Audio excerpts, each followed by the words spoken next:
Welcome to my presentation on multi-story and townhouse living in Australia by Salamon. For generations, the Australian dream was to own a house in the suburbs on a quarter-acre block. There has been a change in the air where people are starting to buy smaller dwellings. There are numerous factors that are driving Australians to embrace townhouse and multi-story living, which compromises smaller floor areas than was traditionally expected. There is an ageing population.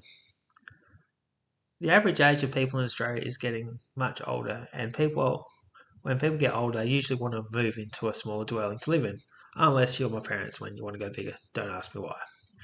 As they may have their children have moved out, or they don't want to look after a larger block, there is also the demand to live near facilities and their family, because a lot of times young people decide to live in smaller, like closer to cities and big hubs. Affordability is a big issue. There is only a limited number of houses available in the high demand areas. Therefore, people that cannot afford to live in a house in these areas must compromise by either buying or renting a smaller dwelling if they desire. For example, a couple might be able to afford a house in the outer suburbs, but will struggle to buy a studio apartment in the middle of the central business district in, like, say, Sydney or Melbourne. Probably not the same issues probably in Adelaide where I live, but yeah, there's also a growing population living in high demand urban areas. That is, there is a high demand for housing in certain areas which exceeds the supply of land available. To meet these demands, the developers are buying land in these areas and are building either townhouses or multi-story units. Basic economics is there's only limited land, but the supply can be as big as whatever. So as the supply of land is limited, but the demand for housing in some areas is high, then to increase the supply of dwellings, then they must be made either smaller or have apartments built to maintain the supply of housing in these locations. Another major factor is sustainable housing. As people become more environmentally conscious, they are becoming more aware of the damage they are causing by living in extraordinarily big houses for no apparent reason. There is an obvious need for people to live in dwellings that meet their needs but doesn't. The social advantages and disadvantages should there be a trend towards ultra-high-rise building developments in Australia. Ultra-high-rise building is a building which is defined as one with more than 50 stories high, which I can't see coming to Adelaide anytime soon. But anyhow, the advantages of these ultra-high-rise buildings are that when people are living in a high-density area, it increases their opportunity for a more active social life, as there are a large amount of people that live close by to them. This also is a big advantage to the children, as more than likely if there's more people around, there'll be more children around, and the children should be able to get a larger circle of friends, and also hopefully develop friendships within the building, which means they should be able to visit their friends more often than if they lived out in the suburbs where you will need to have to drop them off or they'll have to catch a bus.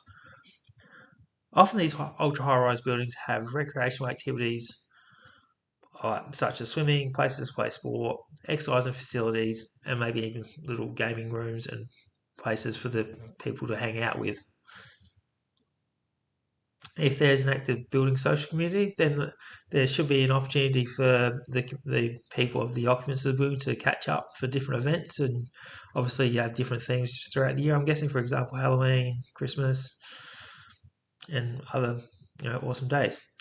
Usually other amenities are close by too. For example, groceries, shops, medical centres, but also places where people can socialise. So you have cafes, bars, nightclubs. And also a major advantage would be the ultra high-rise buildings usually have a very good security system in place, which prevents undesirable people coming in outside the building. On the flip side, there are numerous disadvantages of ultra high-rise buildings from a social perspective. Usually in these multi-story buildings, you have neighbours living on both sides and across from you. This has clear disadvantages, as you may prefer peace, but yet you might have to deal with a noisy neighbour who constantly likes having friends around, or having small parties, or having deliveries at all times of the night. Or you may want to have a few friends over yourself, but your neighbours will be all upset with you about the disturbance you made. So you will have to be very tolerant and be adjusting to maintain a good relationship with the people next door to you. Even if the association has no rules banning pets in the apartment complex, Taking your pet down for a walk can be quite an experience, especially if you live up in the higher floors. Pets are great for a person's mental health, and if a complex bans pets, then people may have to give up their favourite animals to live in an apartment. The high-rise Living in a high-rise building may detach a person from the street life. They may not want to get down. They might work from home. They might be a student, so they might just end up become socially isolated. So being socially isolated would actually make a person succumb to other health problems, including depression and other related illnesses. Living in a high density location or a apartment can have possible negative social and practical issues that people may have to overcome. The negative social issues can include potentially the person can be detached from the outside world. That is, they can be lonely. For some people, it can become easy to stay inside your home and detach yourself from the outside world.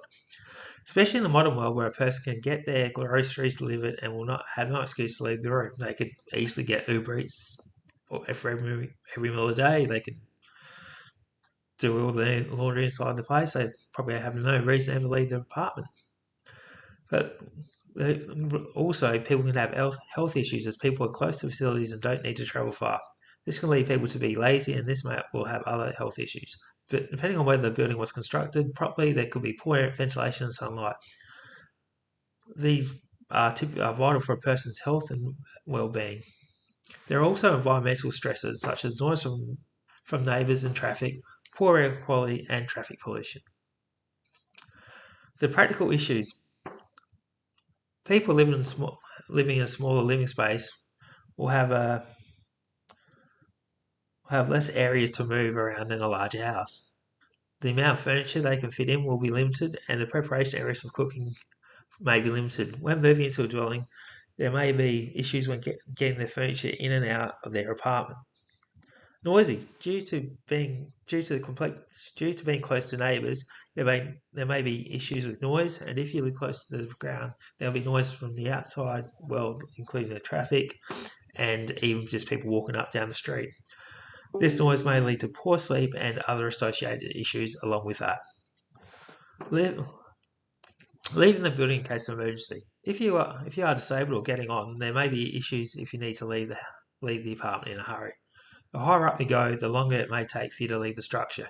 I know there is standards in place. I'm sure people can leave within a certain amount of time, but if the building goes up quick enough, you're going to struggle, aren't you? You're also limited to what renovations you can make. If you want to renovate an apartment, then you will be very limited to what you can actually do. For example, if you want extra space in a house, you can add an extension to get extra space, which you cannot do in an apartment. There is also the body corporation, which may limit the change you want to make in your apartment, and they may be very nosy and they may not let you do the things you actually want to do. It doesn't matter where you decide to live, there will be positive and negative issues, even more so with urban sprawl versus high density living. With urban sprawl, the positives of urban sprawl are affordability. A house with a backyard in the outer suburbs is often less than the cost of it in a city apartment. I live in Adelaide, it's probably not so much of the case, but if you're looking at Sydney, Melbourne, Brisbane, it's definitely a lot different for people living in them areas. The schools in these outer suburbs may be better as they are less crowded compared to schools close to the city. This may give the children more one-on-one time to spend with the teachers, but also give students more people to play with as they have less people to be worried about and they may feel more comfortable in these environments. Also, a positive about urban sprawl is the lower crime rates. Police statistics show that the rate of serious crimes in the suburbs is less than that in the inner city. Recently, I can say in Adelaide, we're having a lot of issues with crime in the middle of the CBD due to antisocial behaviour. You go out in the outer suburbs, I feel a lot safer out there than I would in the city at night. There's also a sense of community. In the outer suburbs, you feel like you're if you're in the middle of the city, you may feel lost in a big crowd. There's a lot of people. You don't feel like you're part of area. But if you live out in a less densely populated area, you can offer you a sense of belonging to a community. You feel important. You feel good self-esteem about that. There are also obviously negatives of urban sprawl. Automobiles or cars. Sorry, I should be saying that. Living outside the city makes having a car a requirement. To get to business, to get to school, to get recreational areas, you must have to travel a distance to get there. And not mention, just getting your groceries. It's quite a feat. So definitely the negatives of having more cars is the fact there's more pollution. There's a loss of undeveloped land. The construction of roads and buildings destroy farmland and wildlife habitat. This means that food needs to be transported from further away. The loss of wildlife habitat is not only not good for the statistics, but the area often serves as a critical recharge area for the water supplies for the metropolitan area. Also, there will be higher council rates. As the population becomes more dispersed, local councils must also expand to meet the needs of the community. This means more local government services and the associated staffing costs along with this. Now, with high density living, there's obviously positives as well. The high density housing reduces the carbon footprint of individuals, as apartment living is both the most space conserving and energy efficient way to live. But high house density housing is much more affordable when people want to live in certain locations, helps to tackle some social issues like homelessness and housing affordability for people, especially who are on minimum wages or single parent families. Generally, when an area becomes denser with residents, the amenities area also improve, which brings in more restaurants, gyms, services, cafes, and the current businesses should also have an uptick in revenue as there's more people to use their services. The high density house can also improve public transport options, and the walkability area of the area could be significant as you've got all the amenities close by.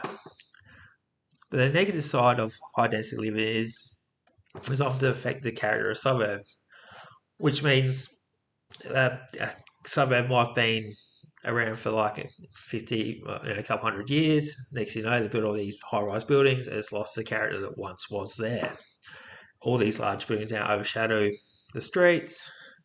The streets become crowded and parking can become an issue as apartments may not have car parking and people with cars must find a place to park them. An increase in high density housing in an area can be associated with the destruction of the open space and the parkland as well. I embrace ultra high rise living. At the moment, my situation, obviously, I have 2 young children at 2 and 5. Currently live in a ground level house with 3 bedrooms and have a backyard big enough to have a veggie garden, trampoline, cubby house, and sand pit. The backyard is great for the children to run around and play. At this stage of my life, I would not embrace a high rise living. My main concern is the safety of children. As a lot of the apartments have balconies, I'm concerned one of the children will climb and fall over the edge. Even though I don't hear many stories happening, but that still does scare me. They also only have limited space to run around, and I believe that we would feel congested in a small apartment. An apartment does not give us the room to run around in our own private area, and we have the option to have different pets. In an apartment, there is no room for a proper veggie garden, and I would think it's great for the children's development to have this, plus having the access to having the sunlight and an outdoor area. Our neighbours are close to us, but we still have our own private area, and there is limited noise coming from them. As I get much older, there may be a time when we might embrace the ultra high-rise living, but this will be for the convenience of living close to the things we love and if our children are living in the area. The backyard is great at the moment, but as kids get older, they will probably be using the areas less and less. And also, I live in Adelaide and it's still relatively affordable to live pretty close to the city. We're 10 k's out and it's relatively cheap compared to other major metropolitan areas. Cool. I'd like to thank you, Kevin, for listening to my presentations today. If you have any questions, please email me. Just to recap, I've done a presentation on multi-storey and townhouse living in Australia and the trend of moving into smaller houses in Australia. On the last page, I've got a reference list and all the best. Thank you.